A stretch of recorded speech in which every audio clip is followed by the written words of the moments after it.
अस्सलाम वालेकुम, आप देख रहे हैं सिटी एट 10 और मैं हूं आपके साथ मुनीज़े मोइन। और उम्मीद करते हैं कि आपकी सब खुशगवार हो, आपका दिन अच्छा गुजरे, इसीलिए हम आपके साथ हैं। और सबसे पहले मौसम की बात कर लेते हैं। मौसम खासा खुशगवार है। अभी अगर मैं बताऊं तो 18 डिग्री सेंटीग्रेड टेम्परेचर रिकॉर्ड किया गया है। और आते वक्त भी मैंने देखा कि इट वॉजंट दैट सनी। कल खैर क्लाउडी मौसम था और मौसम तो एक जानिब बेहतर ही है, लेकिन सियासी पारा खासा हाई है। सियासी पारा इतना मुतासर ना करे अगर महंगाई की सूरत हाल बेहतर हो या महंगाई में कदरे कमी हो, लेकिन वहाँ पर भी सूरत हाल कुछ मुख्तलिफ है। महंगाई ने आपको परेशान किया हुआ है। इन तमाम मामलात पर हम आज बात करेंगे। तो सबसे पहले चलते हैं अपने टॉप स्टोरीज की तरफ।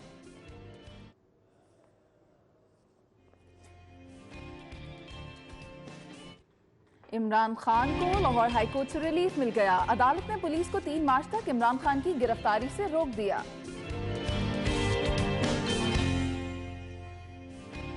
पंजाब के सरकारी अस्पतालों में अद्वियात की किल्लत। महकमा सेहत ने निगरान हुकूमत से 15 अरब रुपए के इजाफी फंड्स मांग लिए। निगरान वजीर आला पंजाब मोहसिन नकवी की CTD हेडक्वार्टर्स आमद। मोहसिन नकवी को दहशतगर्दों के खिलाफ ऑपरेशंस के बारे में ब्रीफिंग दी गई। लाहौर पार्किंग कंपनी में बदनवानियां उरूज पर। हफीज सेंटर पार्किंग स्टैंड्स पर भी शहरियों से इजाफी रकम बटोरने का इंकशाफ। तो ये टॉप स्टोरीज तो आपने हमारी सुन ली हैं, इन्हीं पर बात करेंगे। हमारे साथ आज हमारे सीनियर रिपोर्टर्स मौजूद हैं। शाहिद सिप्रा साहब जो कि गुज़श्ता रोज भी हमारे साथ थे, और राव शाहिद साहब ने आज हमें ज्वाइन किया है। राव दिलशाद ने हमें ज्वाइन किया है। Very good morning to you too. और कैसी रही आपकी सुबह? जी अल्हम्दुलिल्लाह बिल्कुल ठीक। आप कैसे हैं?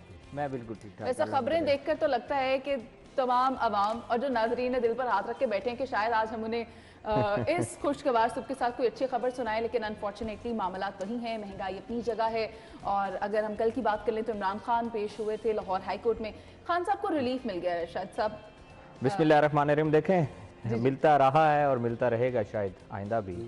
और जो हाई कोर्ट में होता रहा 2-3 दिन से, और उसमें देखें कि कभी 3 बजे, कभी 2 बजे, कभी 5 बजे, और फिर अल्टीमेटली जब एक वार्निंग भी दी गई और वार्निंग के बाद फिर कई घंटे गुजर गए, और फिर साहब जो है वो 5 बजे की बजाय एक रैली की सूरत अख्तियार कर गई। उनका सारा पेशी जो है तो वो चलता रहा मामला। खैर, वो क्या कहते हैं कि वो क्या बकरे की माँ या क्या कब तक खैर मंगाए। बात यही है कि अल्टीमेटली आपको अदालतों का सामना करना है। आपने कहा आपको इन्वेस्टिगेशन इसको कहा बस छोड़ दें, आपको समझ आ गई है। इन्वेस्टिगेशन जो होनी है, आप पे जो FIRs हैं, जो मुकदमे दर्ज हुए हैं, अल्टीमेटली चलान बनना है, आपको तफ्तीशी के सामने पेश होना है, आपसे इन्वेस्टिगेशन होनी है। आप अदालतों में हिफाजती ज़मानत पे जाएँ, अबूरी ज़मानत करवा लें। कानून के सामने आपको एक दिन जो है घुटने टेकने ही हैं, और ये गुज़श्ता रोज़ आपने कानून के सामने घुटने टेके हैं। और देखें, जो वो बंदा जो कानून और आइन की बालादस्ती की बात करेगा, राव साहब आपने 1 मिनट मुझे देना है, जो कानून और आइन की बालादस्ती की बात करता रहे और सारा दिन TV स्क्रीन पे ये कहे कि हमने अदालतों का एहतराम किया, हमारे कारकुनों ने, हमारे लीडर्स जो हैं उन्होंने एहतराम किया, और ख़ुद जो है वो टांग का बहाना बनाकर घर में बैठ जाए। बात तो मुझे भी याद है कि मैं ताकतवर को कानून के नीचे लाऊंगा, ये कहा करते थे इमरान खान साहब। तो मेरे ख्याल में कल आ गए हैं। तो आप उन्होंने ताकतवर कह रहे हैं? मैं कह रहा हूँ ताकतवर। देखें, आपको एक सिविल जज बुलाया ना, मेरे पास कई मिसालें हैं कि सिविल जज बुलाए तो आपको जाना पड़ता है। आपको हाई कोर्ट बुला रही है। देखें, अदालत जो है उसका नाम अदालत ही है, वो इंसाफ का इदारा है। आपने हिफाजती जमानत दायर की और उसकी ये कंडीशन है कि आपने कोर्ट के सामने जाना है कि मुझे हिफाजती जमानत चाहिए। साहब वो नहीं जा रहे थे, तो अदालत वो मिन्नतें कर रही थी कि आ जाएं, 2 बजे आ जाएं, 3 बजे आ जाएं, 5 बजे आ जाएं। तमस्खर उड़ाया गया है पिछले 4 दिनों में, खास तौर पर अदालत उज़्मा का। अच्छा। उसकी माजी में कोई मिसाल नहीं मिलती। अदालत आलिया नहीं, अदालत आलिया ठीक है, अदालत आलिया का या अदलिया का आप देख लें। और उसमें जिस तरह से ये हिफाजती ज़मानत दायर की, उसके बाद जजेस इंतज़ार करते रहे। अब मैं वापस जाऊंगा उसी बात पर जो आप रूल ऑफ लॉ की बात कर रही हैं, या आइन की बड़ी आजकल बाज़गश्त सुनाई देती है, लेकिन सिर्फ गुफ्तगू में हम बड़े जमहूरी नज़र आते हैं, हम बड़े आइनी और कानूनी तौर पर इक़दाम करने वाले नज़र आते हैं। लेकिन उस वक्त जब हम अपोजिशन में होते हैं, जब हम हुकूमत में होते हैं, उससे हुकूमत में आने के लिए हम ये नारा लगाते हैं कि एक 2 नहीं 1 पाकिस्तान, और कानून की हुक्मरानी, तालीम सेहत सबके लिए, आयन इस की तरह के बालादस्ती। ये स्लोगन्स बड़े अच्छे लगते हैं जब आप जलसों में कंटेनर्स पे आप चढ़ते हैं तो, लेकिन जब आप कानून के ताबे आपको आना पड़ता है तो उस वक्त इसी तरह की जो ड्रामेबाजी है वो आपको देखने को मिलती है। एक पूरा शो था जो हमने देखा कि अदालत आलिया के मोहतरम जज साहिबान इंतज़ार करते रहे कि कब जो बादशाह सलामत पहुंचेंगे तो उनको बेल जो है वो जो प्रोटेक्टिव बेल उन्होंने अप्लाई किया वो उनको दी जाएगी। तो ये सारा वो आपके अपने ही जो नारे थे, दो नहीं एक पाकिस्तान, उसकी आपने खुद नफ़ी की है। और आइन और कानून की बात बेहतर ये है कि आप ना किया करें।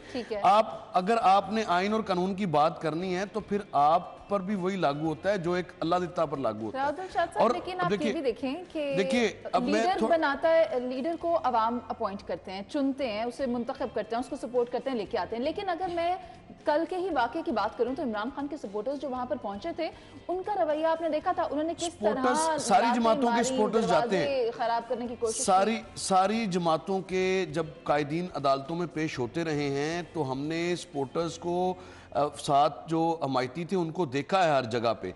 लेकिन हुल्लड़बाजी का मुजाहरा जिस तरह का देखा गया कल, ये इसकी माजी में शायद मिसालें बहुत कम हैं होंगी। मैं ये बात नहीं कर रहा, मैं तो लीडर्स की जो बात कर रहा हूँ, तमाम लीडर्स अदालतों में पेश होते रहे। अभी जो नवाज शरीफ जब कन्विक्ट हुए हैं तो उनकी अगर पेशियों की आप तादाद देखें तो आपको अंदाज़ा होगा कि हर हफ्ते में 2 से 3 पेशियाँ होती रही हैं। डे टू डे भी अब तमाम लोगों की होती रही हैं, लेकिन हर कोई अदालत के सामने गया है। यहाँ पर सिर्फ 2 या मैक्सिमम 2.5 किलोमीटर का फासला है ज़मान पार्क से लाहौर हाई कोर्ट का, जिसको तय करने के लिए जिस तरह से कल एक पूरी लॉन्चिंग की गई, जो मैं तो इसको कहूँगा कि पोस्ट जो एक इंसिडेंट लॉन्चिंग थी वो देखने को मिली है। अच्छा। एक जो हादसा हुआ वज़ीराबाद का, उसके बाद से ये एक सॉफ्ट लॉन्चिंग ही की गई है मेरे ख्याल में। तो इसको एक तरफ आप कह रहे हैं कि हमने जेल भरनी है, दूसरी तरफ आप जमानतें ले रहे हैं, तो आपके तो पहले अपना कॉन्सेप्ट तो क्लियर कर लें कि आपने जेल भरनी है या कुछ और भरना है। अच्छा, एतमाद में खवातीन को लिया है कि आप लोगों ने अपनी गिरफ्तारियां देनी है, उनसे गारंटी ली गई। मैं हैरान हूँ इस बात पे। आप इनका जो पोर्टल है वो उठा के देख लें तो आपको अंदाजा होगा कि कितने लोगों ने अभी तक रजिस्टर कराया है। जो खुद नहीं, चैरिटी बिगिंस एट होम, घर से शुरू करो ना भाई। अगर आपने गिरफ्तार जेल भरो तहरीक शुरू करनी है तो फिर घर से करें। आप तो निकल नहीं रहे, आप तो हर रोज़, अगर आप पर जो FIRs हैं ये सारा मक्काफाते अमल है, जो आप करते रहे वो आपके साथ हो रहा है। लेकिन इसमें जो सबसे जो इम्पोर्टेंट मैं रोल देख रहा हूँ जिससे मुझ जैसे टैक्स पेयर को एक मायूसी उस वक्त होती है जबकि आम शहरी के लिए तो अदालत ने कभी इंतज़ार नहीं किया, 3 मिनट का कभी इंतज़ार नहीं हुआ, बल्कि 1 मिनट का। आवाज़ पड़े किसी की हिफाजी ज़मानत, कभी खुदा न खास्ता आपको या शायद सिपरा साहब आपको कभी कोई इंटरम बेल की ज़रूरत पड़ जाए, खुदा ना खास्ता मैं ये कह रहा हूँ, कभी ज़रूरत पड़ जाए तो आप 1 मिनट सिर्फ लेट हो और सिविल जज की कोर्ट हो बेशक या सेशन कोर्ट हो तो आपकी जमानत उसी वक्त मंसूख कर दी जाएगी। और आप भी इस बात से एग्री करेंगे। यहाँ पर दोहरा म्यार, यहाँ पर ये इधर भी दोहरा म्यार हो रहा है, आपको बात नहीं करने दे रहे। ये मुझे पता था, मैंने इसलिए पहले कहा था कि मुझे थोड़ा टाइम देंगे तो मैं बात करूंगा। अच्छा सर, आपने भी देखा है कि ताकतवर के लिए मुख्तलिफ कानून है और आम आदमी के लिए और है, वही बात जो राहुल शाह साहब कर रहे थे। देखें, ये इस मुल्क का अलमिया है और माजरत के साथ कहना पड़ता है कि आप ताकतवर को तो आप एक प्रोटोकॉल दे रहे हैं, उसको टाइम दे रहे हैं। जिस तरह ये खुद फरमा रहे हैं कि सिविल जज, हमें भी आते हैं कई दफ़ा नोटिस आते हैं, लीगल नोटिस भी लोग करते हैं, आप न्यूज़ दे दें, उन पे लोगों को किसी को एतराज़ होता है अपने मौक़िफ़ पे, तो हमारे जो लीगल एडवाइजर्स हैं वो पेश होते हैं, कोई और इशू हो जाए। खैर, जिस तरह ये बात कर रहे हैं कि मुझे इंटरम लेना पड़ी, मुझे लेना पड़ी और बड़े साल पुराने, 15-16 साल पुरानी बात है।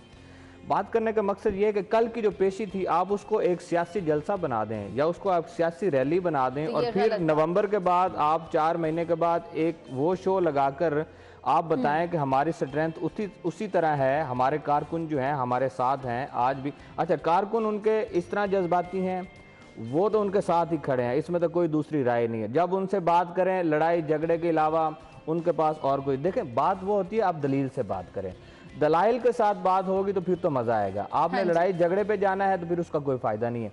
ये लोग दलील के साथ बात करने के कायल ही नहीं है। इनको पता है कि वही इमरान खान जो हैं वो हमारे मसीहा हैं, वही लीडर हैं, वो जो कह दें वो ही ठीक है, अदरवाइज ऑडियोज आ जाएं, वीडियोज आ जाएं, वो उनको मैटर नहीं वीडियोज अभी करती। नहीं आई वैसे। चले आ जाएंगे तो क्या हो जाएगा, कुछ नहीं, लीडर तो लीडर ही होता है ना, ड्राइवर साहब की कर दे। बात करने का मकसद ये है कि कल की जो पेशी हुई उसको अब क्या पाकिस्तान तहरीक इंसाफ क्या कह रही है। अच्छा, जब वो पेश नहीं हो रहे थे और उस वक्त उनके कारकुन क्या बाहर खड़े होकर गए, लीडर है जी नहीं जा रहा।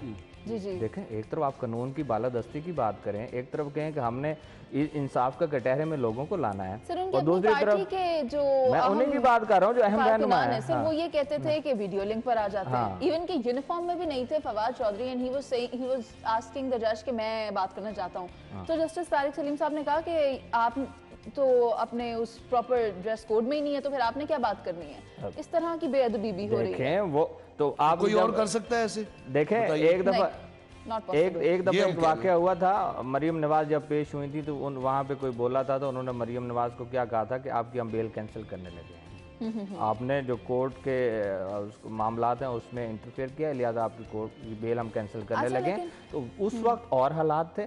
देखें, जब आप एक वो तराजू होता है ना, तराजू के सामने जब आपको खड़ा किया जाता है तो फिर सबके लिए सब चीजें बराबर होनी बहुत चाहिए। से ये है रूल ऑफ लॉ। इश्यूज हैं जिन पे हमें बात करनी है, हमें अद्वियात पे भी बात करनी है, अशिया ज़रूरिया भी महंगी होती चली जा रही हैं, लेकिन जो हमें कल की पेशी से एक लेसन मिलता है वो ये है कि कानून सबके लिए बराबर होना चाहिए, और ताकतवर के लिए भी और आम आदमी के लिए भी, और we have to give respect to the law. मैं एक और एक छोटी सी जब बात, तक कोर्ट का टाइम होता है तब तक ही क्या ख्याल है? मैं आपकी बात ब्रेक में सुन लूं? एक एडिशन है, नहीं फायदा नहीं उसका। देखें, आपने जाली दस्तखत किए जी, आपकी दरख्वास्त में केस सर, ही वही- आपने वही केस तो ही वापस मामला दे था, दिया है, वही तो मामला था। केस ही वापस दे दिया है जी जी कि केस निपटाई जा रही है जी, आपने सर, दरखास्त वैसे वापस ली। अगर इस ये केस सहूलत में भी- सबके लिए होनी चाहिए। इस केस में भी देखें- दस्तखत का मामला था और कौमी असम्बली के इस्तीफों में भी दस्तखत का मामला था। हम चलते हैं ब्रेक पर, फिर हम आपस में इसमें कर लेते हैं बात। तो we'll be right back after a short break. साबिक वज़ीर आला पंजाब साहब तो तशरीफ नहीं लेके गए थे, दूसरा तलबी का नोटिस किया है। उम्मीद करते हैं कि पहले कानून की पेशियां बालादस्ती भुगत चुके हैं, हो लेकिन रही उसके बाद फिर जब एक अमेंडमेंट हुई नैब के ऑर्डिनेंस में, तो उस वक्त फिर ये प्ली ली गई कि अब हमें जाने की जरूरत नहीं है, तो अपने कौंसल को जरूर भिजवाते रहे। हाँ जी। तो हम अब चूंकि नए इश्यूज हैं, और नए इश्यूज के साथ साथ एक तो इनके ऊपर वो केस था जो कि 5 करोड़ के लाइसेंस दिया जी, जी, लिकोर का। सर सूरत हाल तो बड़ी खराब है, कौन कौन से आप केसेस खोलेंगे, कौन कौन सी बातें सामने आएंगी। लेकिन अब हम अगर वापस आते हैं अपने पंजाब के अस्पतालों की तरफ, तो कहा यह जा रहा है कि अद्वियात की किल्लत है। तो क्या सूरत हाल है, हकीकत क्या है, आप बताएं, क्योंकि लोग तो बड़ी तादाद में अपनी पॉकेट देखते हुए सरकारी अस्पतालों का रुख करते हैं, और वहां पर भी अगर अद्वियात नहीं मिलेंगी तो फिर लोग कहाँ जाएंगे। कि सरकारी अस्पतालों पे ख्वाह वो लाहौर शहर के बड़े हॉस्पिटल्स हों, THQs हों या DHQs डिस्ट्रिक्ट हेडक्वार्टर हॉस्पिटल्स हों, वहाँ पर बर्डन तो है, इसको आप डिनाई नहीं कर सकते। उसकी मैनेजमेंट किस तरह से करनी है, ये महकमा सेहत का काम है। अब तो 2 इस हवाले से डिपार्टमेंट्स हैं जो कि बराह रास्त इसको लुक आफ्टर कर रहे हैं, लेकिन चूँकि जो लोकल परचेज़ के हवाले से बजट होता है वो बजट नाकाफ़ी है, और एक ही साल में जब 6 मरतबा अद्वियात की कीमतों में इजाफा होगा, तो फिर अगर आपने फ़र्ज़ करें 1 रुपया रखा है, 1 रुपये में आपने अद्वियात ख़रीदनी है, तो वो बढ़ के उसकी कॉस्ट 3 रुपये पर चली जाएगी। तो वो आपको तो पैसे सरकारी ऑब्वियसली जो प्रोटोकॉल है उसके मुताबिक ही आप समरी भिजवाएंगे, अपनी डिमांड्स भिजवाएंगे, उसके बाद ही वो मिलेंगे। तो ये इश्यूज़ ज़ाहिर है बराह रास्त, लेकिन इससे खौफनाक जो इशू है वो ये है कि जान बचाने वाली अद्वियात के हवाले से हमारे रिपोर्टर जाहिद चोई साहब ने 2-3 रोज़ पहले ये स्टोरी दी थी कि इससे खौफनाक सूरत हाल ये है कि वो उनका खाम माल जो है वो दरामद करने में बहुत ज़्यादा इश्यूज आ रहे हैं। अच्छा। LCs खोलने में मसला आ रहा है, डॉलर की जो एस्केलेशन है, डॉलर की बढ़ती हुई कीमतों की वजह से भी जो प्रोडक्शन कॉस्ट है वो भी बढ़ती चली जा रही है। तो इस सारे सिनेरियो में आप ये समझें कि जब हर तरफ महंगाई आएगी तो क्या हॉस्पिटल्स पर इसका बर्डन नहीं आएगा? ऑब्वियसली आएगा। तो जब बर्डन आएगा तो एक्स्ट्रा पैसे तो चाहिए, इसीलिए तो 15 अरब की डिमांड की स्टोरी भी आप देख रहे हैं कि 15 अरब रुपए की डिमांड की है। लेकिन इससे ज़्यादा जो हॉस्पिटल्स को जो इनका मैकेनिज्म चेक करने की ज़रूरत है। बहुत सारे ऐसे इश्यूज़ हैं जो कि बग़ैर पैसों के भी एड्रेस किए जा सकते हैं। डॉक्टर जावेद अकरम साहब हेल्थ मिनिस्टर हैं, उनसे हम पहले भी ये रिक्वेस्ट कर चुके हैं कि अद्वियात की ख़रीदारी के हवाले से तो आप बहुत ज़्यादा रहते हैं कॉन्शियस, लेकिन डॉक्टर्स और प्रोफेसर्स को उनकी हाजिरी के मैकेनिज्म को क्यों चेक नहीं किया ताकि वो 8 बजे आए, जब तमाम दफातर खुलते हैं वो आउटडोर में बैठे हैं आके, तो मरीजों को चेक भी करें। और ये अद्वयात हर किसी के लिए तो नहीं है, इमरजेंसी में आपको मुफ्त ट्रीटमेंट मिल जाता है, लेकिन बहुत सारे आप अगर चेक करते हैं। शायद साहब आप बिल्कुल ठीक कह रहे हैं, लेकिन मैं आपकी तरफ आती हूँ। शायद सिप्रा साहब आपने भी देखा होगा, मैं ज़्यादा तो हॉस्पिटल्स में नहीं गई हूँ, ना मुझे ज़्यादा अस्पतालों का इल्म है, लेकिन अगर मैं जिन्ना हॉस्पिटल की बात करूँ तो वहाँ पर सिस्टम अपग्रेड हुआ है। वहाँ पर डिजिटल की तरफ गए हैं, रिकॉर्ड जो है वो डिजिटल पर शिफ्ट कर दिया उन्होंने। जहाँ तक अद्वियात की बात है तो वहाँ पर अद्वियात मुफ्त दस्तयाब भी हैं, और निगरान वज़ीर आला पंजाब की सरबराही में वक्फे से मीटिंग्स होती रही हैं और इन मामलात में बेहतरी की जानिब बहुत से इनिशिएटिव भी लिए गए हैं, जैसे कि कल हम PKLI का भी जिक्र कर रहे थे। तो आपके पास इस बारे में क्या है? देखें, जो राव साहब जिक्र कर रहे हैं कि एक प्रोसेस होता है, एक प्रोसीजर है ख़रीदारी करने का, मेरा ज़रा इससे इख्तलाफ है।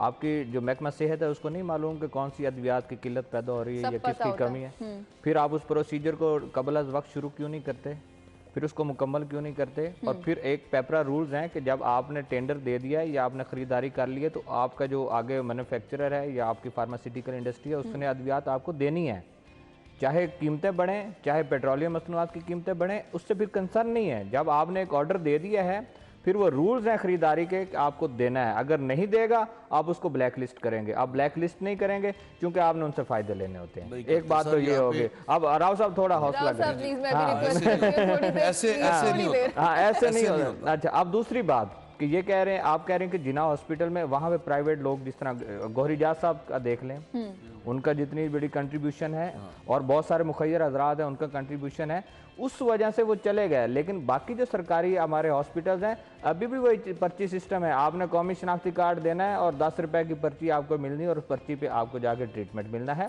ये सब में ये भी बहुत अच्छा कम है। जिस तरह उन्होंने खिदमत सर अंजाम दी हैं गरीबों के लिए, खाना वहाँ पर मुफ्त फराहम किया जाता है, नर्सेस को वहाँ पर जो पेशेंट्स के साथ फैमिलीज आती हैं उनको एकोमोडेशन दी जाती है, इस तमाम का क्रेडिट गौहरजाज साहब को जाता है। बिल्कुल, इसमें कोई शक भी नहीं। मैं वही कह रहा हूँ कि उनकी अपनी काविश उनकी अपनी जगह पे, लेकिन हमने तो हुकूमत पंजाब को देखना है ना, हमने तो महकमा सेहत को देखना है कि वो क्या कर रहा है। जिनके वोटर से ही और हक राह दही जब लोग इस्तेमाल करते हैं उनसे मुंतखब हो गए जो लोग हैं। अब थोड़ा अब देखें ना, आप देखें इख्तलाफ किया तो अब मेरी बात पूरी सुननी आपने। अल्लाह की राह में करने वाले लोग बहुत हैं, वो मुखैर हजरात को साइड पे रखे ना, हम गवर्नमेंट सेक्टर में हैं, लेकिन हुकूमत कब होश मैं हुकूमत पे ही आ रहा हूँ ना। मैं वही कह रहा हूँ कि महकमा सेहत पंजाब गवर्नमेंट ने क्या किया। मैं नहीं, फेडरल गवर्नमेंट नहीं, मैं पंजाब गवर्नमेंट की बात कर रहा हूँ। मैं आपको बताता हूँ पंजाब गवर्नमेंट की कारकर्दगी अभी आप रुके तो सही, क्यों नहीं क्यों नहीं सवाल उठा सकते? मैं देखें सवाल क्यों नहीं उठा सकते? सवाल उठाया जा सकता है, उठाया जाए। मैं आपको बताता हूं गवर्नमेंट क्यों नहीं उठा सकती? एक मिनट, अद्वियात आपकी महंगी हुई है। मुझे एक मिनट बात सुने। साबिक वजीर आला चौधरी परवेज इलाही जब थे उस वक्त यही महकमा सेहत ने 10 अरब रुपया इनसे मांगा था कि हमें दें, अद्वियात की किल्लत पैदा हो रही है, हमने मेडिसिन खरीदनी है, जो इमरजेंसी की अद्वियात है हमारे पास नहीं है। तो उस वक्त इन्होंने 10 अरब की बजाय 6 अरब दिया था। क्यों नहीं 10 अरब दिया था? आज वही 10 अरब की अद्वियात 15 अरब पे चली गई है। राव साहब ठहरे ना, मैं बताता हूँ ना। वही 10 अरब की अद्वियात आपके 15 अरब पे चली गई हैं। 5 अरब का आपने नुकसान किया गवर्नमेंट का। सर वो तस्लीम करें तो ना, तस्लीम करें, ये कागजों में पड़ी हर चीज, तस्लीम क्यों ना करें? दस्तावेजात मौजूद है, हर चीज है, देखे सरकारी डॉक्यूमेंटेशन है। 10 अरब रुपया मांगा, 6 अरब की अद्वियात खरीदी, 6 अरब रुपया दिया। अब वही जब डॉलर का रेट बढ़ा, आपकी ट्रांसपोर्टेशन की कॉस्ट बढ़ी, आपकी इलेक्ट्रिसिटी की प्राइसेस बढ़ी, फार्मास्यूटिकल इंडस्ट्री ने बहुत सारे यूनिट्स बंद किए, उनकी लेबर के मसाइल, और उसके बाद अब जो गवर्नमेंट का 5 अरब नुकसान हुआ वो अपनी जगह पे, जो लोगों का, मरीजों का नुकसान हुआ वो अपनी जगह पे। तो इन चीजों को देख आप किस तरह कह सकती हैं हुकूमत जिम्मेदार नहीं? पंजाब हुकूमत ही जिम्मेदार है। अच्छा, अब आते हैं निगरान सेटअप पे। निगरान सेटअप के पास केस गया। अब उन्होंने मांगा है कि 15 अरब रुपए हमें दें। अब अगर निगरान गवर्नमेंट अगर 15 रुपए जारी करती है या फिर एक मैकेनिज्म बना के अद्वियात के मुताबिक उनको फंड्स देती है, उसके बाद इसकी जब सप्लाई शुरू होगी तो फिर 2-3 महीने का प्रोसेस तो है। जिस तरह ये फौरी तौर पे हो नहीं इसलिए तो कहते हैं, नहीं हो इसीलिए तो सकता। कहते हैं Chinese इसलिए देखें हुकूमतों का अद्वैयात की काम होता है एक और इसको बड़ा बर वक्त। इम्पोर्टेंट इशू है आपकी पिछली बात पर यही है, इसीलिए तो कहते हैं टाइम इज मनी। देर से किए हुए फैसले बाज़-औक़ात मुसीबत भी बन जाते हैं। लेकिन राउत शाह साहब, अच्छी एक खासी और मुसीबत। मामला है, आप ये देखें कि जो अमराज़ क़ल्ब का अस्पताल है वो भी एक ही है। PIC। अब इसके लिए लोग क्या करें? देखिए एक PIC, आप इससे पहले अगर देखें तो PIC की सिर्फ एक इमरजेंसी थी जिसमें हार्डली 50 या 60 बेड्स थे। अब ये 300 बेड्स तक गई है। इसको फ्रेंड्स ऑफ PIC एक सनतकारों का ग्रुप है जिसने इसको इस्टेब्लिश किया और इसकी 3 मंजिलों तक। लेकिन उसके बावजूद अब आपके अगर आप PIC जाने का कभी अपने किसी अजीज को इत्तेफाक हुआ हो तो फिर आपको अंदाजा होगा कि किस भाव बिक रही है वहाँ पे। वहाँ पर व्हील चेयर्स पर लोग ड्रिप्स लेकर बैठे हुए हैं और वैसे तो जहाँ जाएं यही सूरत हाल है। एग्जैक्टली। और इससे सूरत हाल ये है कि चूंकि आबादी में इजाफा होता चला जा रहा है, हमारे यहाँ जो हेल्थ की फैसिलिटीज़ हैं वो हमेशा सियासत की नज़र हुई हैं। अब हम प्रीवियस अगर 5 साल की बात करें तो हमारे पास जो 300 बेड या 150 बेड तक के हॉस्पिटल से वो बनाए तो गए, शादरा हॉस्पिटल, मनावा, काना हॉस्पिटल, सब्जाजार, समनाबाद, इसी तरह से रायविंड में THQs, तो लेकिन इनको अभी तक ऐसे हॉस्पिटल्स हैं कि वहाँ पर जो अमला ही पूरा नहीं है, वहाँ पर इक्विपमेंट पूरा नहीं है। अगर आप वहाँ पर सेहत के मसले, महंगाई के मसले सिर्फ आप इक्विपमेंट ही पूरा कर देते तो कम से कम लोगों को किसी हद तक तो रिलीफ मिलता। राव साहब वो आपको मशीनरी लेकर देते हैं, दूसरे दिन खराब हुए, कभी सिटी स्कैन मशीन की भी अगर हम बात कर लें तो बहुत ही खराब हो चुकी है। अभी एक ब्रेक पर चलते हैं, वापस आते हैं, उस पर करते हैं बात। तो नाजरीन आप हमारे साथ रहिए। वापस आ जाते हैं शहर की अमनो अमान की सूरत हाल की तरफ। पूरा मुल्क दहशतगर्दी की लपेट में है। स्पेसिफिकली अगर मैं लाहौर की बात करूं तो निगरान वज़ीर आला पंजाब मोहसिन नकवी साहब पहुंचे CTD हेडक्वार्टर्स, वहां पर दौरा किया और ब्रीफिंग दी गई उनको कि किस तरह टेररिज्म के अगेंस्ट लाहौर में टीम्स ऑपरेट कर रही हैं। तो वैसे ये मैं इस पे थोड़ा जरूरत नहीं है कमेंट ये कर दूं कि जो लॉ एंड ऑर्डर की सूरत हाल है वो तो बहुत ज़्यादा भयानक है, उसमें कोई फ़र्क हमें नज़र नहीं आया। बुनियादी तौर पर अगर हम देखें ना तो वारदातें रुकी हैं और लाहौर शहर में ऐसे नो गो एरियाज़ हैं, थाना शिराकोट, थाना सांदा, थाना रावी रोड, इन एरियाज़ के अगर आप देखें तो नो गो एरियाज़ हैं इनकी हदूद में। वहाँ पर डकैती, राजधानी की इतनी वारदातें हो चुकी हैं, ये ख़ास तौर पर जो बंद पार्क का एरिया, रिंग रोड के पार्क का जो एरिया वहाँ पर, लेकिन मजाल है कि पुलिस ने कोई कार्रवाई की हो या सर्च ऑपरेशन किया करते थे वो भी नहीं कर रहे, उस पर इनको फोकस करने की ज़रूरत है। अब दूसरा इशू जो काउंटर टेररिज्म डिपार्टमेंट के हवाले से मैं ये करूँगा कि ये जो डेज़ हैं बहुत ज़्यादा क्रूशल हैं, क्योंकि आपके यहाँ अभी जश्न बहारां की आप स्टोरी चल रही है, आपकी स्क्रीन पर भी देखी जा सकती है, और इसके साथ साथ PSL के मैचेस हैं लाहौर में, और इसमें पुलिस को हम देखते थे माजी में कि पुलिस बहुत ज़्यादा एक्टिव होती थी, सर्च ऑपरेशंस किए जाते थे, तमाम जो पुलिस स्टेशन से उनकी हदूद में बाकायदा SP उसको लीड करते थे, लेकिन अब वो नहीं हो रहा। और खुदारा इस पे तवज्जो दें और 13 फरवरी का वाक़या याद करें दोबारा से, जो माल रोड पर एक इंसिडेंट हुआ था, और जो मुल्क दुश्मन एजेंसीज हैं वो इन्हीं दिनों में, जबकि इंटरनेशनल इवेंट्स आपके मुल्क में हो रहे हैं, तो इन्हीं दिनों में वो ज़्यादा एक्टिव होती हैं, ज़्यादा अपने जो उनके जो सेल्स हैं उनको वो इस्तेमाल करते हैं, उसको इस्तेमाल करते हैं और अमन मान की सूरत हाल ख़राब करते हैं। आपको अपनी बेल्ट्स को ज़्यादा टाइट करना है। ठीक है राहुल शाह साहब, आप बिल्कुल ठीक कह रहे हैं, और जो पंजाब गवर्नमेंट है वो खासी मुतहरक नज़र आ रही है अब की बार अमन अमान की सूरत हाल को रीस्टोर करने के लिए। अभी हम एक ब्रेक पर चलते हैं। आप दोनों का मैं शुक्रिया अदा करूंगी, सर आपका तो मैं खास तौर पर शुक्रिया अदा करूंगी, आपने बहुत सब्र तहम्मुल का मुजाहरा किया। ना 2 दिन मुसलसल जब रहेंगे तो फिर अभी एक ब्रेक पर चलते हैं। Thank you very much. So we'll be right back after a short break.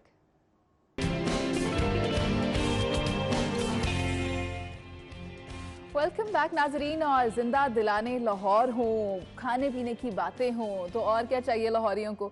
इसीलिए उनकी इस क्वालिटी फूड इंश्योरेंस पर आज बात करने के लिए हमारे साथ स्पेशल गेस्ट मौजूद हैं, वो इस DG Punjab food authority Mudassir Riaz Malik साहब हमारे साथ मौजूद हैं। आप साबिक DC लाहौर भी रहे हैं। I welcome you and a very good morning to you. कैसे हैं आप? जी गुड मॉर्निंग जी, थैंक यू वेरी मच जी, अल्लाह का शुक्र। बिल्कुल मुदस्सिर साहब, आपने बहुत एफर्ट की है, ना सिर्फ आपने बल्कि आपसे पहले भी जिन्होंने सर्व किया सिंस 2012, ये इदारा क्वालिटी फूड प्रोवाइड करने में यकीनी बनाने के लिए एफर्ट्स करता है और बहुत सारे छापे भी मारे गए। हालिया शहद जो जाली बनाया जा रहा था उसकी फैक्ट्री पर छापा मारा गया। फिर स्कूल्स में जो बच्चे होते हैं, जो माएँ अभी अपने बच्चों को भेज कर बैठी हुई हैं टीवी के आगे, वो भी ये इंश्योर करना चाहती हैं कि उनके बच्चे जब स्कूल जाते हैं दे रिमेन सेफ। उन्हें घर से लंच बॉक्सेस दिए जाते हैं, या जो स्कूल में कैंटीन पर फूड क्वालिटी को इंश्योर किया जाता है, आप इस पर भी बहुत काम कर रहे हैं। तो आपका जो इदारा है वो क्या क्या इंश्योर कर रहा है, किस तरह से काम कर रहा है? देखिए, पंजाब फूड अथॉरिटी जो है ये इंस्टीट्यूशन बहुत पुराना नहीं है, ये नया इंस्टीट्यूशन 2011 में एक्ट पास हुआ था, लेकिन 2017 में एक्चुअली ये फंक्शनल हुआ है पंजाब के अंदर। उससे पहले लाहौर में था ये। तो it's a kind of you can say baby of 5 years. इन 5 सालों के अंदर बहुत सा काम हुआ है इसमें। स्पेशली जो स्टैंडर्डाइजेशन पे काम हुआ है, जो स्टैंडर्ड्स डेवलप हुए, रेगुलेशन डेवलप हुए, उस पर नूरुल अमीन मेंगल साहब ने बहुत एफर्ट की, जो भी यहाँ पर सबका डीजी रहे हैं, और उनकी वजह से ये तमाम स्टैंडर्ड्स बने। फिर आगे इसको लेके जाना बड़ा ज़रूरी है, क्योंकि स्टैगनेंट रखना नहीं चाहिए। हर शख्स ने यहाँ पर जो है उसने काम करने की कोशिश की है। तो बेसिक मकसद हमारा क्वालिटी और सेफ्टी को इंश्योर करना है। अब हमने एक चीज़ उसमें ऐड की है, स्टैंडर्डाइजेशन भी। अच्छा। पहले फोकस हमारा था फ्रॉम फॉर्म टू फोक, अब हम प्योरिटी विद श्योरिटी की तरफ मूव कर रहे हैं। Very nice slogan, purity with surety. With surety. So purity जो है वो एक्सट्रीमली इंपॉर्टेंट है, उसमें क्वालिटी, सेफ्टी, स्टैंडर्डाइजेशन तीनों चीज़ें शामिल हैं। तो ये थोड़ा सा हमने इसको रीपोजिशन किया है प्योरिटी विद श्योरिटी के साथ, और साथ इसमें स्टैंडर्डाइजेशन का ऐड किया है। स्टैंडर्डाइजेशन इसलिए ऐड किया है कि अगर प्रोडक्ट स्टैंडर्ड होगा तो ना सिर्फ पाकिस्तान के अंदर उसकी मार्केट है, बल्कि पाकिस्तान से बाहर भी मार्केट है। पाकिस्तान में जो फूड और बेवरेज इंडस्ट्री है, 27% ऑफ द इंटायर इंडस्ट्री है पाकिस्तान की, सेकंड लार्जेस्ट इंडस्ट्री है ये, और 16% लोगों को एम्प्लॉयमेंट देती है पाकिस्तान के अंदर। तो ये एक ऐसा ये सेक्टर है पूरा कि जिसके ज़रिए ना सिर्फ फूड इकॉनमी बेहतर हो सकती है, कंट्रीब्यूट कर सकती है, बल्कि सेफ़ और क्वालिटी प्रोडक्ट्स भी जा सकते हैं, और साथ हेल्थ पे बड़ा इफेक्ट है इसका। अस्पतालों में रश कम हो जाएगा अगर आप क्वालिटी और सेफ़ चीज़ें प्रोवाइड करने लग जाएंगे। तो ये हमारा बेसिकली टारगेट है, ऑब्जेक्टिव है। इसी ऑब्जेक्टिव के तहत हम काम कर रहे हैं, और ये जो भी हमने एक्सपो किया है उसका मेन ऑब्जेक्टिव था भी यही कि हम सेफ्टी और क्वालिटी और स्टैंडर्डाइजेशन को फ़रोग दें, उन इदारों को, उन इंडस्ट्रीज़ को फ़रोग दें, उनको प्रमोट करें जो कि सेफ्टी और क्वालिटी पे काम करते हैं, ना कि वो इदारे और वो इंडस्ट्रीज़ जो कि लोगों को अडल्ट्रेशन की तरफ माइल करते हैं, अडल्ट्रेट फूड प्रोवाइड करते हैं और अनसेफ फूड प्रोवाइड करते हैं। तो ये बेसिकली हैंड होल्डिंग थी। सर, आपने फूड एक्सपो का जिक्र किया है, एंड आई हैव विटनेस्ड कि वहाँ पर जो भी मामलात रहे, जो भी फूड की कंपनीज आई, जिन्होंने अपने स्टॉल्स लगाए, उन्होंने एक बहुत अच्छा एनवायरनमेंट प्रोवाइड किया। फूड क्वालिटी को इंश्योर करने के लिए एक बहुत अच्छा इनिशिएटिव लिया गया है पंजाब फूड अथॉरिटी की तरफ से। ना सिर्फ अभी, इससे पहले भी एक टी के हवाले से इवेंट ऑर्गेनाइज किया गया रेस कोर्स पार्क में। इस तरह के इवेंट्स होते रहने चाहिए, और अवाम को अवेयर करने के लिए, उन्हें इंगेज करने के लिए इस तरह के इवेंट्स का इनेकाद बहुत ज़रूरी है। आप क्या समझते हैं? बिल्कुल ठीक कह रही हैं आप। एक्चुअली ये कभी भी ट्रैफिक एक तरफ से नहीं होती, दो तरफ से ट्रैफिक होती है। आप फीडबैक भी आपको चाहिए होता है, आपको अवेयरनेस भी जनरेट करनी होती है। तो टी फेस्टिवल में तकरीबन 1 लाख लोग आए थे एक दिन, और वहाँ पर बेसिक मकसद ये था, जो ढाबे हैं हमारे, स्पेशली जो पंजाब के जितने भी ढाबे खोखम चाय पी जाती है, तो वहाँ पर चाय की क्वालिटी और हाइजीन को मेंटेन करने के लिए वो हमने फेस्टिवल किया था, और वहाँ पर लोग बड़े आए, उनको बताया, उन लोगों को उनकी ट्रेनिंग की उन लोगों की, और फिर मुकाबला करवाया आपस में। तो वो एक प्रमोट हुआ हमारा सेफ्टी और क्वालिटी की तरफ, जो लोगों का माइल होना हाइजीन की तरफ। ये जो फूड एक्सपो था, this is the largest food expo of Pakistan, और ये तकरीबन 3 दिन में 10 लाख लोग यहाँ पर आए। फुटफॉल वाज ह्यूज, बहुत से लोग यहाँ पर आए, और इस फूड एक्सपो का जो मकसद वही था, स्टैंडर्डाइजेशन और क्वालिटी को प्रमोट करना, उन इदारों को प्रमोट करना, ऑर्गेनाइजेशंस को। वो हमने ऑब्जेक्टिव अचीव किया, और हमने ये देखा कि लोगों ने वहाँ पर बात की सेफ्टी क्वालिटी की। वहाँ पर जो स्पेशल हमारी जो कॉन्फ्रेंसेज हुई, इंटरनेशनल कॉन्फ्रेंसेज, जिसमें पैनल डिस्कशन भी थी, जिसमें बाहर से भी लोग आए, नीदरलैंड से आए, उनका ग्लोबल डायरेक्टर आए, और उन्होंने भी बात की सेफ्टी के ऊपर। सो उसके 2-3 थीम्स थे। इनोवेशन का थीम था, लीडरशिप का थीम था, जिसमें CEOs की टॉक हुई, तमाम chief executive officer of manufacturing industry food के, उन्होंने बात की आपने कि सक्सेस स्टोरीज़ क्या है उनकी उन्होंने कैसे इसको अचीव किया, इंस्पिरेशन क्रिएट करने के लिए यूथ के अंदर। फिर उसके अंदर सेफ्टी और सस्टेनेबिलिटी की बात हुई। क्लाइमेट चेंज आपको पता है बहुत बड़ा इफेक्ट है उसका आजकल पूरी दुनिया के अंदर, पाकिस्तान वर्स्ट हिट है उसके अंदर। उसको कैसे कंट्रोल किया जा सकता है और फूड के साथ क्या ताल्लुक है उसको, उस पर बात हुई। फिर सेफ प्रोडक्ट्स बनाए कैसे जा सकते हैं, उनको आगे ले कैसे जाया जा सकता है। फिर रेगुलेटरी फ्रेमवर्क, लॉज, रेगुलेशंस पे बात हुई। फूड कोर्ट से तमाम छोटे से अच्छा जो ढाबा है जो अच्छा फूड प्रोवाइड करता है, let me name it, even Ghulam Rasool के चने बड़े मशहूर हैं। अच्छा, वो अच्छा। वहाँ से लेकर हाईएस्ट गोगे के चने भी तो मशहूर भोगे के हैं। चने भी मशहूर हैं ऑब्वियसली। तो इस यहाँ से लेकर वो पाए और एवरीबॉडी जो कि इसमें कंट्रीब्यूट करता है हेल्थ और सेफ्टी के ऊपर, वो सारे वहाँ पर फूड कोर्ट्स मौजूद थे। पर्ल कॉन्टिनेंटल क्या, वारी क्या, मैकडोनल्ड क्या, एवरीबॉडी वाज देयर। सो एक प्लेटफॉर्म में उन सब लोगों को तमाम वो जायके भी मिले और हाइजीनिक फूड मिला, क्वालिटी फूड मिला। फिर रात को एंटरटेनमेंट का ऑब्वियसली वो था जिसमें फैमिलीज बहुत आई और लाखों लोगों ने शिरकत की उसके अंदर। अली जफ़र और तमाम आयमा बेग, जितने भी आपके लीडिंग सिंगर्स थे वो वहाँ पर आए। तो हमने देखा एक बड़ा पॉजिटिव वाइब थी, पॉजिटिव एनर्जी थी उसके अंदर। हमने मैसेज जो कन्वे करना चाह रहे थे वो मैसेज भरपूर तरीके से कन्वे भी हुआ। प्योरिटी विद श्योरिटी वाला मैसेज। Purity अच्छा with सर, surety। एक बात बताएं, जो व्यूअर्स हैं अक्सर रेस्टोरेंट्स पे जाते हैं और क्वालिटी अगर इत्मीनान बख्श नहीं है या कंप्लेन रजिस्टर करना चाहते हैं, तो फिर क्या प्रोसेस है उसके लिए? देखिए बड़ा सिंपल कर दिया हमने एक कॉल सेंटर बना दिया, हमने लॉन्च कर दिया। उसका नंबर 1223 ये नंबर है। आप अभी उठा के अगर कॉल करेंगे तो अगर आपको कोई मसला है, फॉर एग्जांपल आप किसी रेस्टोरेंट में बैठे हैं, किसी जगह पर बैठे हैं, आपको कुछ खाने का मसला उसमें फ़ील हो रहा है, हाइजीन से मुतल्लिक, क्वालिटी से मुतल्लिक, सेफ्टी से मुतल्लिक, आप वहाँ पर कॉल करें। आपको इमीडिएट रिस्पांस आएगा वहाँ पर। आपको मैसेज पे रिस्पांस आ जाएगा कि आप कंप्लेंट दर्ज होगी, ये आपका नंबर है, और आपको रब्ता किया जाएगा। और आप जिस कैटेगरी में आप फॉल करते हैं उस कैटेगरी में उसकी 3 से 4 दिन के अंदर उसको रिजॉल्व किया जाएगा उस कंप्लेंट को। हमारा उसके लिए एक स्पेशल स्क्वाड बना हुआ है जो कि 1223 का स्क्वाड है, जो इसका PFA का स्क्वाड, जो कि इमरजेंसी बुनियादों पर मौके पर जाता है। फॉरेन रेस्टोरेंट सील हो सकता है? देखें, अगर उस पर यस हो सकता है, अगर उस पर वो उस कैटेगरी में वो फॉल कर रहा है। कैटेगरीज हैं, फॉर एग्जांपल अगर आपने जाके देखा है कि वहाँ पर कोई गन था, मिट्टी थी, तो अभी उस पर सील हम नहीं करेंगे, जाके उनको समझाएंगे, इंप्रूव करवाने की कोशिश करेंगे। लेकिन रेस्टोरेंट्स को डराना भी मकसद नहीं है, अच्छे बिजनेस को प्रमोट करना मकसद है। लेकिन वो लोग जो कि ऑब्वियसली इंसानी ज़िंदगियों से खेलते हैं, उनको माफ़ी नहीं मिलती, ना मिलनी चाहिए। आप रेस्टोरेंट्स पे जाकर खाना खाते हैं क्योंकि जो आपकी जॉब है उसको देखकर तो लगता है कि आए रोज़ जब आप जाते हैं रेस्टोरेंट्स में और देखते हैं फूड क्वालिटी या फिर जो शहद हो गया, दूध हो गया, जिस तरह से प्रोवाइड किया जा रहा है वो ऑथेंटिक नहीं है। ऑथेंटिक में शायद सही लफ्ज़ का इंतखाब नहीं कर पा रही। तो आप क्या समझते हैं, आपके लिए इतना आसान होता है बाहर से जाकर खाना खाना, या आप प्रेफर करते हैं कि आपको घर पे खाना खाना है? देखें, बाहर से भी खाना खाते हैं, ऐसा कोई इशू नहीं है। और ऐसी बात भी नहीं है कि यहाँ पर कोई हर जगह पर अनहाइजेनिक फूड मिल रहा है, ऐसी बात बिल्कुल नहीं है। अनहाइजेनिक इश्यूज़ हैं, जहाँ पर होते हैं वहाँ पर हम ना सिर्फ कार्रवाई करते हैं, वहाँ पर उनके ख़िलाफ़ पर्चे भी दर्ज होते हैं, अडल्ट्रेशन के ऊपर, सेफ्टी के ऊपर। और साथ साथ हमारा एक बड़ा अहम पहलू ट्रेनिंग का है। हम ट्रेन भी करते हैं वहाँ बिजनेसेस को, लोगों को, उनको बताते हैं कि आपने किस तरीके से खाने को हाइजेनिक बनाना है, सेफ़ बनाना है। तो ऐसा कोई मसला नहीं है कि हर जगह पर कोई अनहाइजेनिक फूड मिल रहा है, अच्छे खुराक मिल रही है बहुत सी जगहों पर, और लोग वहाँ जाते भी हैं। अभी जो हमने एक्सपो करवाया वहाँ पर जितने भी रेस्टोरेंट्स थे वो सारे ऑथेंटिक रेस्टोरेंट्स थे। उसमें बाकायदा चेकिंग होती है मंथली बेसिस पे, और हम उसकी रिपोर्टिंग करते हैं। कोई इशू होता है ट्रेनिंग भी करते हैं, उनको हैंड होल्डिंग भी करते हैं, और साथ साथ अगर खुदा न खास्ता कोई ऐसा इशू आए तो फिर हमें उसको प्रोसेस को रोकना पड़ता है। उनको हम EPO कहते हैं, उसका इमरजेंसी प्रोहिबिशन ऑर्डर हम निकालते हैं। उसका प्रोसेस रोक के उसको पहले दुरुस्त करवाते हैं, उसके बाद उसको बिजनेस ओपन करने की इजाज़त देते हैं।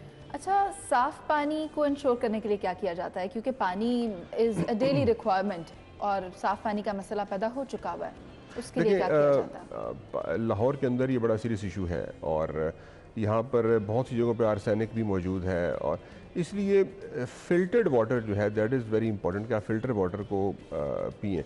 लेकिन अनफॉर्चुनेटली हमें ऐसे भी मौके देखने पड़ते हैं यहाँ पर फ़िल्ट्रेशन जो प्लांट लगे हुए हैं वो भी आर्सेनिक को रिमूव नहीं कर रहे होते। वो भी उसमें कॉलीफॉर्म आ रहा होता है, मुख्तलिफ बैक्टीरियाज आ रहे होते हैं।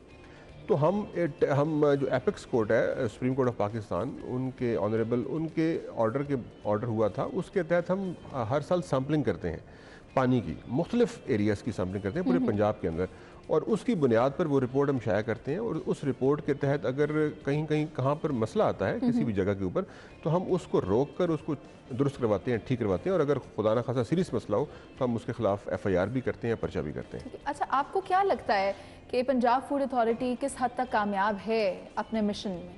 देखिए, ये एक कॉन्टीन्यूस प्रोसेस है, और ऑब्वियसली मैं ये नहीं कह सकता कि हम 100% कामयाब हो गए हैं, लेकिन हम उस डायरेक्शन पर हैं, उस पाथ पर हैं जहाँ पर इंशाल्लाह हम एक जो हमारा विजन है सेफ़, क्वालिटी, स्टैंडर्डाइज फूड को प्रोवाइड करना हर शख्स को, वो अचीव हो सके। इट्स अ लॉन्ग प्रोसेस, क्योंकि उसमें इश्यूज बहुत हैं। पाकिस्तान के अंदर अनरेगुलेटेड ये इकॉनमी है फूड की। आपको बिजनेसेस मिलेंगे जो कि रेगुलेट नहीं हो रहे, घरों में लोग बना रहे हैं चीज़ें, गलियों में बना रहे हैं चीज़ें, और हज़ारों लाखों के तादाद में लोग इससे मुंसलिक हैं। हर शख्स को रेगुलेट करना पॉसिबल नहीं है, क्योंकि लेकिन हम उस तरफ बढ़ रहे हैं, हम अपने पाई को बढ़ा रहे हैं। Size of pi is increasing day by day, और हमारी कोशिश ये है कि मैक्सिमम बिजनेसेस इस रेगुलेशन के अंदर आ जाए, हम उसको रेगुलेट कर सकें। जब रेगुलेट होना स्टार्ट हो जाते हैं, जब डेटा हमारे पास आ जाता है, फिर उनको समझाना, उनको हैंड होल्ड करना, उनको इम्प्रूव करवाना, वो आसान होता है। तो ये हमारा एक कॉन्टीन्यूस प्रोसेस है। मुझे उम्मीद है इंशाल्लाह ये प्रोसेस इसी तरीके से जारी रहेगा, और हमारा जो मेन ऑब्जेक्टिव है प्योरिटी विद श्योरिटी वाला, उसको हम इंश्योर करने की भरपूर कोशिश करेंगे। अच्छा, वैसे अच्छे काम में मुश्किलात तो पेश आती होंगी, तो आपके डिपार्टमेंट को कोई मुश्किलात दरपेश हैं या कहीं से ताउन हासिल नहीं हो रहा? देखिए, लिमिटेशंस होती हैं, हर डिपार्टमेंट की होती हैं, हर इदारे की होती हैं। उसमें HR एक बड़ा इंपॉर्टेंट एक एलिमेंट है पाकिस्तान के अंदर, स्पेशली हमारे पंजाब के अंदर जो हमारा इदारा है पंजाब फूड अथॉरिटी में हमें HR की कमी है।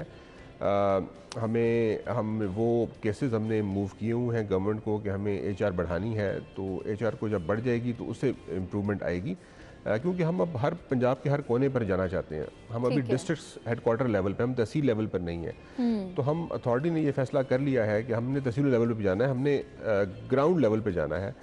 उसके लिए हमें ज़्यादा लोग चाहिए, रिसोर्सेज चाहिए। ये एक ऑब्वियसली HR और फाइनेंशियल रिसोर्सेज का एक सामना रहता है कमी का, तो ये हमने गवर्नमेंट से टेकअप भी किया हुआ है।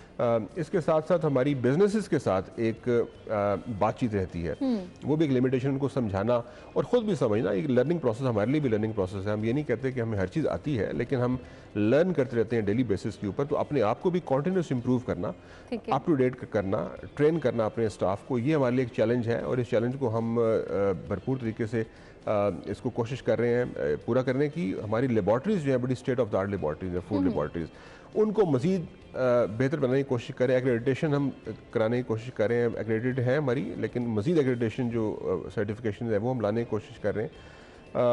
वो काम जो कि पाकिस्तान में फॉर एग्जांपल नहीं होता, जिसकी टेस्टिंग नहीं होती, वो भी टेस्टिंग यहाँ पर लाने की कोशिश कर रहे हैं। अच्छा। तो ये कॉन्टीन्यूस प्रोसेस है, और मेरे ख्याल में हम राइट ट्रैक के ऊपर हैं। और ये लिमिटेशन तो हमेशा रहेंगी, ये आपके इदारे में भी हैं, हमारे इदारे में भी हैं, हर इदारे में लिमिटेशन तो होती हैं। क्या मैं ये समझूं कि आप ये भी कहना चाह रहे हैं कि पंजाब फूड अथॉरिटी का जो अंदर सारा इंस्ट्रूमेंट्स हैं या जो टेस्टिंग लेबॉर्ट्रीज हैं, उनको अपग्रेड होने की भी ज़रूरत है? देखिए, अपग्रेडेशन क्योंकि चेंजेस होती रहती हैं, आपको पता है कि टेक्नोलॉजी चेंज होती है, बड़ा फास्ट चेंज होती है, तो आपको 2011 एंड इट्स 2023 नाउ, तो अपग्रेडेशन तो चाहिए होगी। वो तो होती रहती है। 2017 से एक्चुअली ये पूरे पंजाब में गई। 11 में तो लॉ बना था, एक्चुअली पंजाब में 2017 से स्टार्ट हुई है, उससे पहले नहीं थी।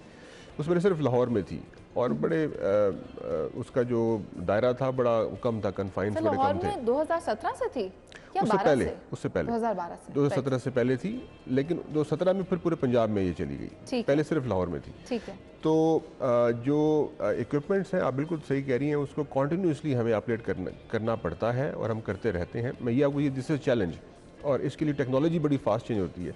सो उस टेक्नोलॉजी से अपने आप को अलाइन रखना और टेक्नोलॉजी को लेकर आना, फिर ट्रेनिंग करवाना। तो हम बहुत से लोगों को बाहर के मुल्कों में ट्रेनिंग के लिए भी भेजते हैं। अभी एक्सचेंज प्रोग्राम्स के तहत नहीं, उस ट्रेनिंग के लिए एक्सचेंज प्रोग्राम्स के तहत नहीं, लेकिन जो इक्विपमेंट हम लेते हैं उसके तहत भी ट्रेनिंग भी करवानी पड़ती है उनकी। तो वो हम बाहर से ट्रेनिंग भी करवाते हैं उनकी, और वो उसमें शामिल होता है उस प्रोसेस के अंदर। तो ये कॉन्टीन्यूस प्रोसेस है। इसमें हमें जो जितने भी इक्विपमेंट्स हैं, हम अपग्रेडेशन वो कर रहे हैं, अभी भी हमने की है और मज़ीद भी करने जा रहे हैं। तो इंशाल्लाह हमारी लेबॉर्ट्री अभी भी one of the best laboratories है पाकिस्तान के अंदर, और इसको मज़ीद इम्प्रूव भी कर रहे हैं। ठीक है। अच्छा, और कितनी लेबॉर्ट्रीज हैं? आई पर्सनली थॉट कि Punjab food authority is the one and only purpose built for food testing in Punjab. आप सही कह रही हैं। असल में हमारे पास 3 लेबॉर्ट्रीज हैं पंजाब फूड अथॉरिटी के पास जी, लेकिन इसके अलावा भी लेबॉर्ट्रीज मौजूद हैं। लाइक है। करशी की लेबॉर्ट्री है, लाइक TTI की लेबॉर्ट्री है, और भी लेबॉर्ट्रीज मौजूद हैं, वहाँ पर टेस्टिंग होती हैं। लेकिन हमारी जो लेबॉर्ट्री है वो तमाम वो भी टेस्ट कर सकती है जो बाकी टेस्ट कर सकती है। हम तमाम स्टैंडर्ड्स का ख्याल रखते हैं। मसला एक्रेडिटेशन का होता है। एक्रेडिटेशन हमारी हुई है बहुत सी चीज़ों के अंदर, जो जिसकी अभी नहीं हुई वो हम करवा रहे हैं। आजकल हम सर्टिफिकेशन भी करवा रहे हैं, तो लेबॉर्ट्रीज मौजूद है, लेकिन अगेन उसको अपग्रेडेशन और अपडेशन बहुत ज़रूरी है। वो हमारे लिए एक चैलेंज होता है। जी अच्छा, आपने HR की भी बात की, तो पंजाब फूड अथॉरिटी के पास इस वक्त कितना अमला मौजूद है, कितना स्क्वाड है, और रिक्रूटमेंट के लिए क्या किया जाता है? देखिए, हमारे पास ना टोटल अभी इस टाइम तकरीबन 1600 के करीब लोग मौजूद हैं, लेकिन हमारे कुछ 4000 हमें लोग कम से कम चाहिए, 4000 से ज़्यादा चाहिए। तो उसके लिए हमने केसेस मूव किए हुए हैं गवर्नमेंट ऑफ पंजाब को कि हमें इजाज़त दी जाए इसकी, हम रिक्रूट कर सकें उन लोगों को। और अगर परमानेंट हमारे पास रिक्रूटमेंट हो जाएगी कॉन्ट्रैक्ट बेसिस पर, तो वो आसान होता है उनसे काम लेना। अभी हमें एड हॉक बेसिस पे वो काम करना पड़ता है, लेकिन उसको मीट तो कर रहे हैं। लेकिन अगेन बात है कि अगर वैल्यू आपने ऐड करनी है, मज़ीद इंप्रूवमेंट करनी है, तो हमें मज़ीद लोग इसमें चाहिए, वो लोग जो डेडिकेटेड हो और कॉन्ट्रैक्ट पर हो और हमारे साथ मुंसलिक हो। सर, अगर मैं सिर्फ आप ही की बात करूं, आपने पंजाब फूड अथॉरिटी में जिस तरह से सर्व किया, जिस तरह से इवेंट्स एंगेज किए, इवेंट्स का इनकाद किया, लोगों को बुलाया, फूड को प्रमोट किया, ना सिर्फ प्रमोट किया बल्कि लाहौरियों को मद्देनज़र रखते हुए, उनके ज़ौक़ को मद्देनज़र रखते हुए चाय के हवाले से भी आपने इवेंट का इनकाद किया। लेकिन इससे पहले आपने अरशद नदीम, आपको याद होगा, उसके लिए भी आपने बहुत कुछ किया था जब वो पाकिस्तान के लिए एजाज़ हासिल करके आया था। मैं चाहूँगी उसके बारे में भी आप बताएं, क्योंकि मैंने ये फील किया है टैलेंट प्रमोशन में भी आपका बहुत किरदार रहा है। जी बिल्कुल। एक्चुअली पाकिस्तान में अनफॉर्चुनेटली जो स्पोर्ट्स है, एक ही स्पोर्ट्स देखी जाती है, एक ही खेली जाती है, क्रिकेट। और क्रिकेट को इशू नहीं है, वहाँ पर स्पॉन्सर भी मिल जाते हैं, वहाँ पर लोग अब आगे भी आ जाते हैं, जिसके अंदर लोग उनको हेल्ड होल्ड भी करते हैं, उनको पैसे भी देते हैं। हमारी जो स्पोर्ट्स हैं, जो कि छुपी स्पोर्ट्स हैं, लाइक अरशद नदीम जो स्पोर्ट्स खेलते हैं, थ्रो करते हैं, तो वो उसमें प्रॉब्लम ये है कि जेवलिन थ्रो जो करते हैं उसमें प्रॉब्लम ये है कि वहाँ पर लोग अब उनको सपोर्ट नहीं करते, उनको सपोर्ट चाहिए। और जब ये आपको याद है, ये आज से 2 साल पहले जब ये आए थे, प्रॉब्ली टोक्यो गए थे, वहाँ से आए थे, लेकिन ये जीत नहीं सके थे ओलंपिक्स। लेकिन इन्होंने फर्स्ट 6 में ये आए थे, फर्स्ट 12 में पहले आए, फिर आगे गए और हार गए थे। लेकिन पोटेंशियल मौजूद था और पोटेंशियल बाद में जाहिर भी हुआ, जो अभी ये कॉमनवेल्थ गेम में इन्होंने विन किया।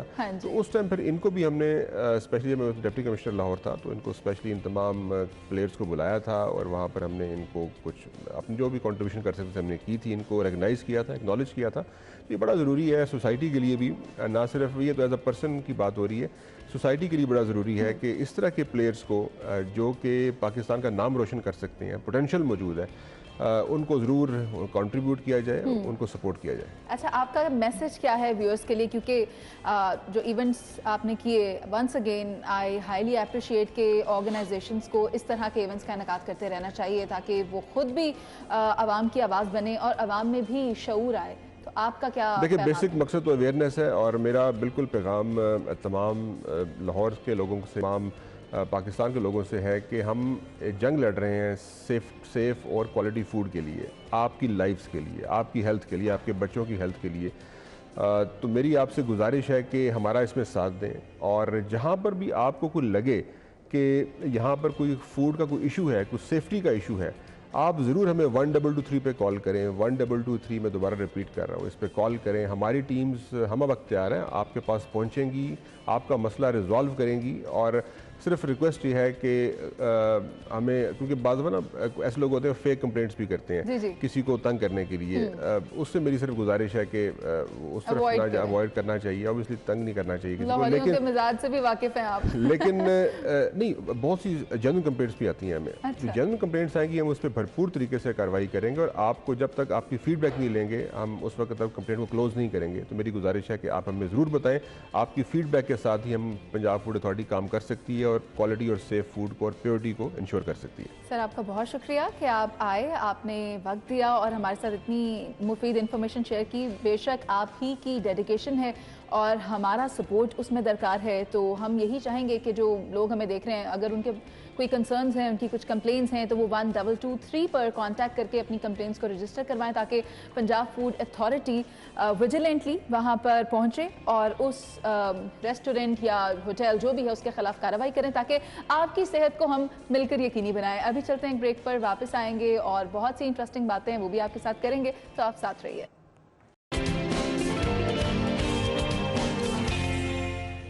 Welcome back. जिसका इंतज़ार था आपको वो सेगमेंट आ गया है और हम आपको अब बर्थडे विश करेंगे। तो सबसे पहले हमारे पास हैं सालार अहमद, फिर हैं Haziq, then we have Usama, Mohammad Aslam, Mirha Moiz, Ahmed और उमर। आप सबको हमारी तरफ से अ वेरी हैप्पी बर्थडे।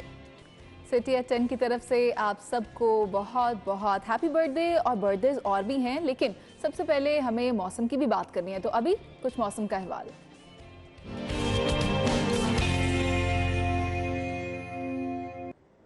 तो क्या कहता है महकमा मौसमियात मौसम के बारे में, ये जानने के लिए कोमल से बात कर लेते हैं। कोमल बताएं कैसा है मौसम लाहौर का?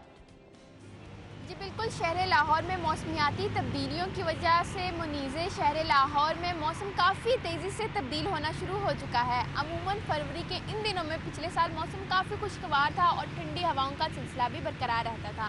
अभी ठंडी हवाएं तो हैं, लेकिन जब सूरज की किरणें शहर लाहौर में थोड़ी सी तेज़ होती हैं तो आपको महसूस होता है कि अब जो है वो गर्मी का आगाज़ हो चुका है। महकमा मौसमियात की जानिब से बताया गया है कि ये तगय्युराती तब्दीलियाँ हैं जो कि शहर लाहौर के मौसम पर बुरे तरीके से असरअंदाज हो रही हैं।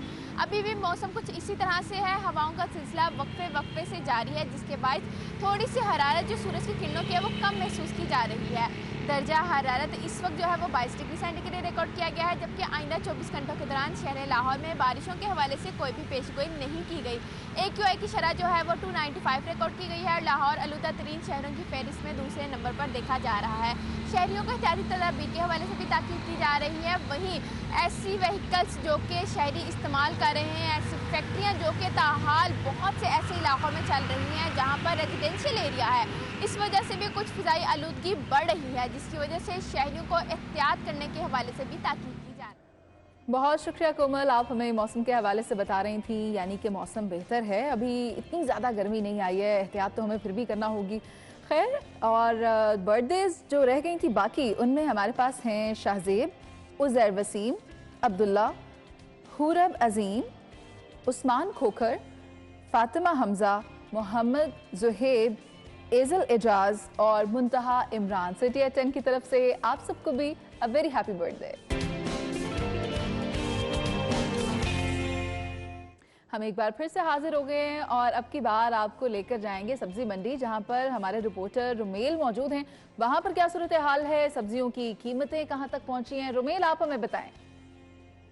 जी बिल्कुल, शहर भर में सब्जियों की मनमानी कीमत में फरोख्त जारी है। दर्जा अव्वल की कीमत में दर्जा सौम और दर्जा दौम सब्जियां जो हैं वो फ़रोख्त की जा रही हैं, जबकि जो ज़िले इंतज़ामिया है वो सरकारी नुर्खनामे पर अमल दरामद करवाने में मुकम्मल नाकाम हो चुकी है। सरकारी रेट लिस्ट के मुताबिक जो दर्जा अव्वल प्याज की जो फ़ी किलो कीमत है वो 170 रुपये किलो मुकर्रर की गई है, जबकि बाज़ार में दर्जा अव्वल प्याज 200 रुपये से लेकर 250 रुपये किलो तक फ़रोख्त किया जा रहा है। दर्जा दौम प्याज की जो सरकारी कीमत है वो 155 रुपये मुकर्रर है, जबकि ये 160 से 170 रुपये किलो के दरमियान फ़रोख्त हो रहा है। इस तरह जो दर्जा सौम प्याज है उसकी जो सरकारी कीमत है फ़ी किलो वो 140 रुपये किलो मुकर्रर है, जबकि ये भी 150 से 160 रुपये किलो के दरमियान फ़रोख्त किया जा रहा है। अदरक की बात करें तो अदरक थाईलैंड 510 रुपये की बजाय 700 रुपये तक फ़रोख्त किया जा रहा है। लहसुन जो देसी है उसकी जो फ़ी किलो कीमत है वो 365 रुपये मुकर्रर है, जबकि ओपन मार्केट में देसी लहसुन 400 रुपये किलो तक फ़रोख्त किया जा रहा है। दीगर सब्जियों की अगर बात करें तो सब्ज़ मिर्च अव्वल का जो रेट है फ़ी किलो वो 90 रुपये मुकर्रर है, जबकि बाजार। ठीक है रुमेल, आपने तो हमें मार्केट रेट बता दिया, लेकिन हम अपने व्यूअर्स को बता दें कि अच्छा पकाएं और अच्छा खाएं। इसी उम्मीद के साथ कल दोबारा आपसे होगी मुलाकात, तब तक के लिए इजाज़त, अल्लाह ने के बाद।